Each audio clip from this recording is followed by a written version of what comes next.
आपका स्वागत है. Welcome to Indic Vichar once again. And today I have my favorite friend from actually from Kashmir, but now exodused to Delhi, Shri Ashish Dhar. Ashish ji, namaste, and thanks for giving us time. Namaste Ajay ji, thanks for having me. Yeah, and this is not any virtue signaling, but every time I meet Ashish, I exchange any WhatsApp messages with him. This is a reminder to me and to us, everybody of us, that he still hasn't gone back to his home from where he came, from where he was driven away. So वो एक चीज मुझे हमेशा चुभती है और मैं आपको भी चुभाऊं ये सोच के मैंने अभी बोली है. Anyway, so Ashish ji, now as we had discussed that, and again friends, I don't think Ashish needs any introduction now. I have always said he is one of the foremost Hindu scholars we have available today, with a deep understanding of the Sanatana and how it functions socially. So, and today we are going to discuss this Hindutva versus Hinduism topic. Yesterday, Rahul Gandhi said that there is a difference between Hinduism and Hindutva. So I am not really sure what he is trying to do and why he is trying to do. So I thought I should call an expert. So Ashish ji, let us dive right into the questions. And my first question is that, why do you think Rahul Gandhi has opened this front again? And why is telling people that Hindutva is different from Hinduism, and what he is aiming at? Actually, Ajay ji, I am not aware of what he said because I don't really follow the political news like that. Okay. I am mostly unaware of what is going on, what Congress said, what BJP retorted, and what Aam Aadmi Party said, because I think I'm done and dusted with it. Yeah. So I But this is not new. Correct. They've been for a while, and not just Rahul Gandhi. All kinds of politicians have their hot takes on what Hindutva is and what Hinduism is supposed to be. Correct. So just a way of keeping the confusion going on, because there is a lot of confusion even among those who call themselves Hindutvaites, Hindutvavadis. They are also confused about what it really means. At a notional level, Hindutva makes sense to everyone, which is to say that Hindutva, recently there was some discourse on the social media where they were saying that Hindutva is Hinduism that resists. So that's the notional understanding of Hindutva. And that when Hinduism starts resisting, that becomes a problem for a lot of these secularites, so secularists. And so they have that belief that Hinduism should be docile like it used to be, how Gandhi had imagined Hindus to be. Surrender कर लो, अगर मतलब कोई आके आपको मार भी दे तो आप मर जाओ, लेकिन आप हथियार ना उठाओ. That perversion of the ideal of ahimsa, all that which the secularists had brought into and ascribed as essential elements of Hinduism. When they see Hindutva denying all that and rising up and answering back, then it becomes a problem for them. And so anyone like Rahul Gandhi, a Congressee, they have a huge problem with assertive Hindus. So it's not essentially about Hindutva versus Hinduism for them. It is just a problem of Hindus speaking back. And that now that they are the Brown Sahibs, after the Britishers left, it's an assault on their status. So that's why they make such statements. Okay. Now, one thing which I always wonder is how this ahimsa, why it has occupied such a large space. I mean, it was Bhagwan Sri Krishna himself who ordered Arjuna to kill his own. So, and then, I mean, again, we have a long, rich history of resisting Mughals, Turks, and whoever came from the desert and even from the west. So we have a long, rich history of that. Yet, how this ahimsa against an attacker, how it occupied such a large narrative? I mean, that is something strange. So would you like to just ponder on that? Yes, I think in my view, this obsession with ahimsa is a form of Stockholm syndrome. Oh, When you are basically a hostage and you are, you don't have your own agency and you are dependent on survival for the mercy of your oppressor, then you invent these psychological okay. ploys so that you don't lose respect in your own eyes. You sort of, it's a very clever psychological ploy where you take the moral high ground because you say you are inherently, I am inherently superior, that is why these guys are jealous of me. But the fact of the matter is that Hindus are oppressed, and we've been so for a while. And while our ancestors did not have such perversions of psychological perversions, modern Hindus unfortunately have fallen into that trap. And that is where ahimsa becomes something that is एक डूबते को तिनके का सहारा वाली बात है. That you hold on to, clutch whatever is whatever you think keeps you afloat. So this psychological ploy of taking a moral high ground, that is what ahimsa is. Okay. Now, of course, I mean, UP elections being around the corner, it is quite obvious that Rahul Gandhi is trying to create this divide with UP elections in mind. But do you see this as a clever ploy? Do you see Congress gaining anything out of it and BJP losing some of its vote? No, I don't think so. I think Congress has lost its way long time back. I don't Okay. think that with the Gandhi family in control, they have any hope of making a dent in in in the elections anywhere, whether it is the national elections in 2024 or state elections otherwise, unless they have some powerful regional leaders. In that case, there is some hope in regional elections, but the Gandhi family has absolutely killed electoral prospects of the Congress. But at the same time, they are a necessary evil for keeping Congress together because they have the key to the khazana that they have Correct. inherited from colonialists. So that's how it is. So it's a catch-22 situation for the average Congressee. You can't even throw them away, and you can't live with them. That's the problem. Okay, so I mean, just a little data point, and which will lead to the next question is that even in 2019, Congress got more than 11 crore vote, roughly 11 crore vote, out of which more than 7 crores were Hindus. So even after Congress attacking Hinduism for most part of last 75 years, starting from Chacha Nehru till Poteji, Congress keeps on attacking Hindus, Hindu practices, Hindu symbols.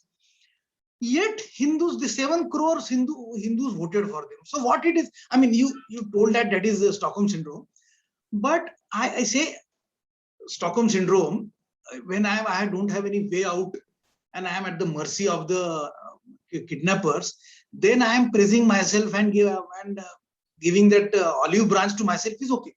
But when they have a way out, when they have an option, they have say Samajwadi Party or DMK, say BJP, उनकी दुश्मन है. But when they have an option, why don't they pick up that? Why they still keep on voting for Congress? No, I think that depends on where we are talking. I mean, we can't make a broad-brushed statement about this because you will have to go into each region, each state, Okay. and perhaps each constituency to analyze why people voted for a Congress candidate in that place. In any case, there is not much choice that Hindus have because, I mean, the same question can be posed to the current regime also, when they're doing all kinds of anti-Hindu activities, yet Hindus vote in large numbers for them. And, and Okay. even if you look at not just Hindus, I mean, I'm talking about, let's say, the caste-based politics. So BJP has been very active in promoting a certain narrative which is very, very anti-Brahmin, anti-upper caste generally. Hmm. And they have actually taken the Congress narrative to a whole new level in that sense. So yet upper castes and Brahmins do vote for BJP. So it's not enough to just paint with broad brush strokes at a macro level saying that why don't Hindus vote, because there are so many complicated equations that when it comes down to actual voting. Okay, so what you effectively are saying that what Congress did, now BJP is doing it in a much more sophisticated way. That's it. Yes. I mean, like someone had one BJP person had tweeted recently that Congress is the new Muslim League. And I was checking out most of the responses, and people had written that BJP is the new Congress. The new Congress. Okay. Right. So that's the unfortunate reality. Okay. So, I mean, you just cannot avoid electoral politics. So we need to discuss it a bit. But I mean, coming back to Hindutva versus Hinduism confusion, which there are people who are actively trying to create that chasm. So my question is that, as I told you that I had just met Dr. Vikram Sampath a while, and he's doing rounds. He's talking Savarkar very actively, and people are thronging to his meetings. So I see a good sign there. So do you see that? Do you see? Can we discuss? Do we need to discuss Savarkar more in a bit detail? Should we read the book again and again, Hindutva? What he meant? Absolutely. Would that help? Absolutely. I think Savarkar is one of the most important figures of Indian history, and he's one of the most worthy of our respect for the kind of life that he lived and for the kind of sacrifices that he made. I personally do not agree with some of his thoughts, but that does not in any way make him a lesser person in my eyes. I mean, even today when we are discussing, we have differences of opinion with our own family members, with our own friends, and with the people we admire, with the thinkers we admire, right? But that does not mean that the person is any way, less in our eyes. So that's how I look at Savarkar, and I think that Savarkar must be compulsory reading for Hindus. His view of history, his great erudition, which is not much talked about. And there might be, I mean, from very subjective perspectives, like certain communities may not like what he's written about them, and which is perfectly valid, which is legitimate. But that still, like I said, Savarkar must be introduced in school curriculum, in fact, so that you get a very insightful view of Indian history and the identity of what it means to be a Hindu. And I mean, that churning is absolutely necessary in this country. Unless that happens, we'll continue to remain confused as we are right now. Correct.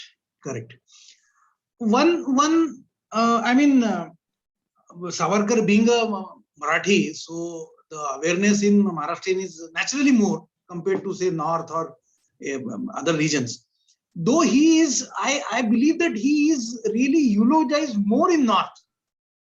He's literally deified in North, but not that much in Maharashtra. But the awareness about his views is much more in Maharashtra. So that's how it is. So that's quite logical, actually. Once you get to know someone closely, then obviously you don't really start worshipping him, because you find things that you disagree with, you find things that are great, you find things that are ordinary, and perhaps much to disagree on. So naturally, you don't put him up on a pedestal and worship him. On a pedestal. In the North, there is a very notional understanding of these things, of Savarkar and Savarkarite thought, and that's why he's deified.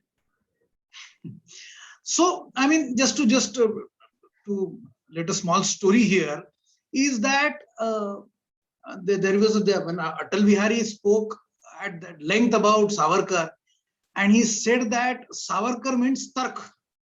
He means logic, which can be even for Hindus who who eulogize him and who follow him, even for them, that logic can be too much. That's what Correct. Atal Bihari said. And there is a very famous Maharashtrian Marathi lekhak by the name of Shri Pula Deshpande, P.L. Deshpande, who seen Savarkar in action. And he used to say that Savarkar was so tarkat. I mean, you understand the word tarkat. It is tark to the power of 100. I mean, so he used to say that Savarkar was so tarkat that even his followers will shudder with his thought. Will shudder with his thinking. So I mean, that's what Savarkar was. Anyway, so I mean, coming back to our original debate, is that as a practitioner of the Sanatana, do you really see any difference in these two, at an thought level? And if there is no difference at a thought level, in practice, is there any difference? No. I do believe that there is a huge difference between Dharma and Hindutva. Hinduism is of course a synonym for Sanatan Dharma, and Hindutva is political, political, you could say, I mean, not even political Hinduism, but the ideology of political Hindus. Okay. So the difference, if I may use that word, is that Hindutva evolved in a setting which was basically a struggle for Hindus' identity and independence, right? So the overarching reality of those times was that you were living under British rule, and constantly this question was being posed to the Hindus कि भाई तुम हो कौन और तुम्हें हम आजादी क्यों दें, तुम्हें हम स्वतंत्रता क्यों दें? Because all the British scholarship till that time was in the service of legitimizing the colonial rule, and all kinds of theories that had come out, including the Aryan invasion theory, and then their view on the caste system, about the Hindu practices generally, superstition, who are the people who are the tribals, who are the scheduled, who are these various castes, and that's how the scheduled caste thing came into existence, all that. So the Britishers were looking at Indian society from a lens where they could homogenize it so that it would be easier to rule, to loot and plunder, which was their objective. And they had put so much intellectual capital into this that the thinkers from our side, they were constantly answering back. They were responding to this question about why you should be independent, right? And in that context, a lot of the things that people like the great thinkers of the era, like Sri Aurobindo or Savarkar or anyone else, when they responded, they were responding to these questions. So whenever we look at their statements, it is imperative that we look at it in that context. They were not statements made in as statements of insights into the truth while they were pursuing higher truths. It was not that. It was very political. This was a political question that they were answering. Now, originally Hinduism is self-sufficient.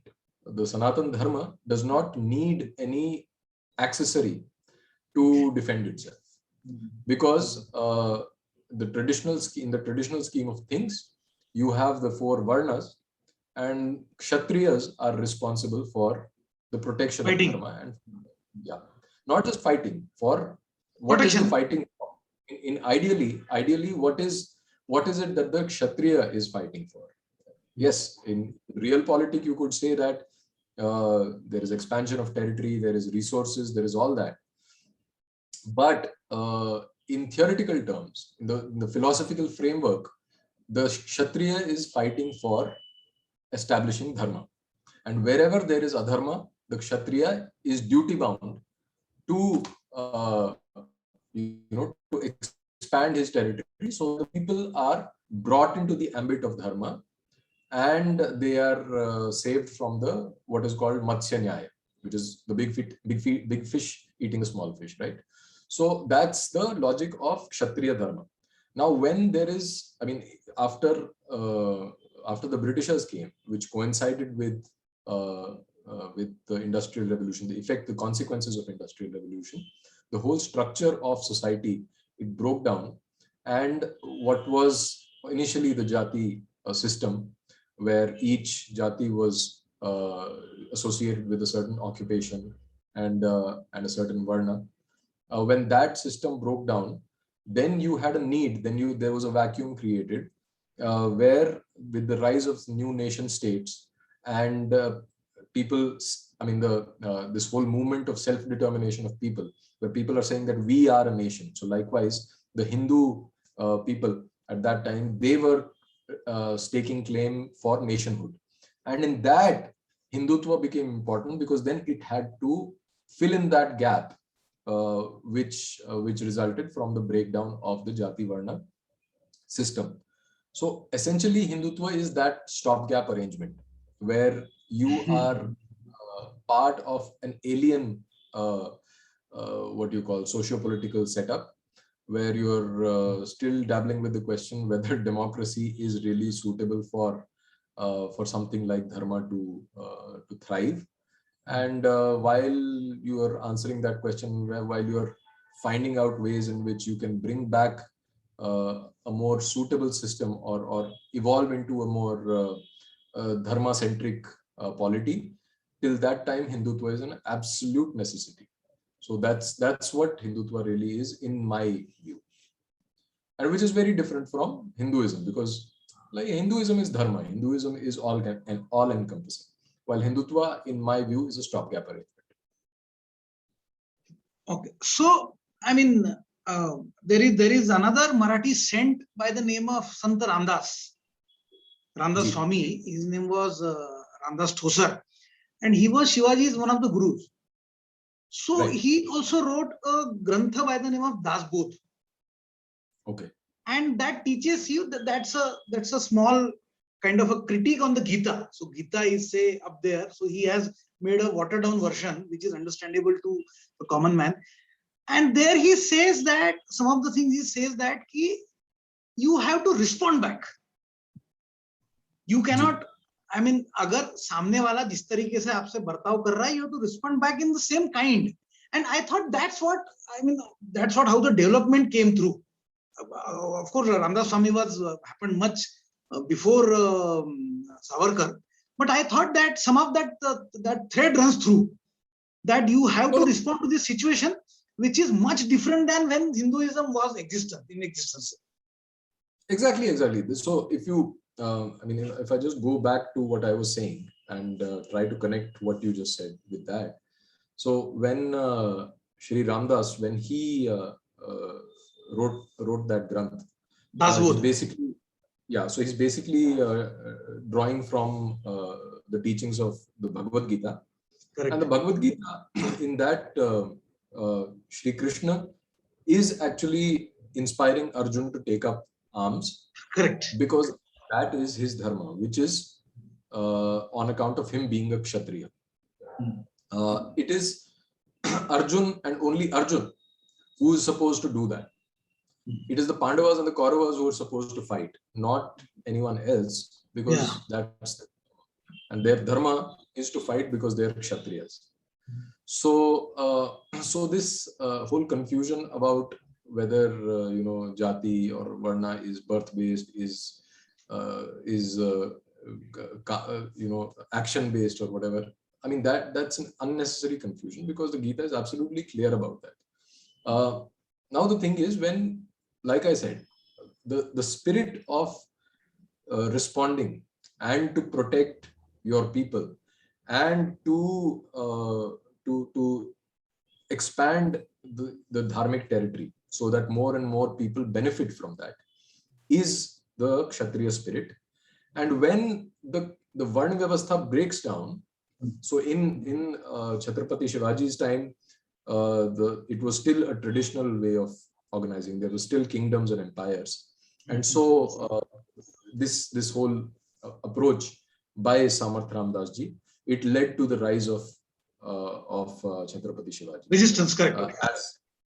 But in the modern times, there is no monarch who's going to come, and there is no place for a kingdom to rise, because we live in a very different era now. And in this system, it's the same thought that you have to defend dharma.